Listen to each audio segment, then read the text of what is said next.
Voilà 2 mois et demi qu'il répète. Et déjà, les dernières recrues ont trouvé leur place. C'est à nouveau. L'aventure humaine est aussi forte que l'œuvre.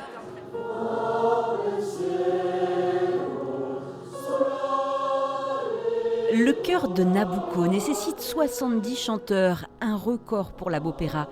Les nouvelles voix sont nombreuses et ont été plutôt faciles à attirer grâce à la partition. C'est une œuvre que j'aime depuis toujours. Donc c'est pour ça que je me suis lancée. Ça parle de liberté, d'esclavage aussi, de libération en fait, et je trouvais que c'était important. Verdi, des paroles en italien, un tempo particulier. C'est une petite montagne à gravir, mais l'accordé est solide.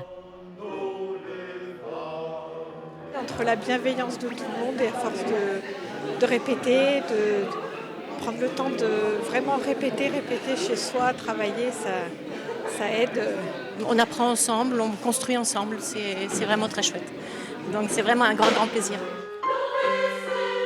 Les anciens soutiennent les débutants, le chef de chœur est exigeant et encourageant.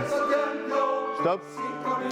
Vous faites comme tout le monde, hein. Pam, pam, padada. Et non pas pam, padam, pam. Ça on fait plus ça. La Bopera, c'est une alchimie. Ah ouais, moi j'y ai pris goût, hein. Franchement, non, c'est un vrai plaisir. On a eu une énergie qui s'est créée depuis 3 ans maintenant. Et je pense que voilà, et aussi c'est toute une ambiance aussi. C'est super, moi franchement je suis comme un coq en pâte. Tous les lundis soirs, c'est un bonheur pour moi. Lointaines et proches à la fois, les représentations de Nabucco auront lieu au Palio les 5 et 6 avril prochains.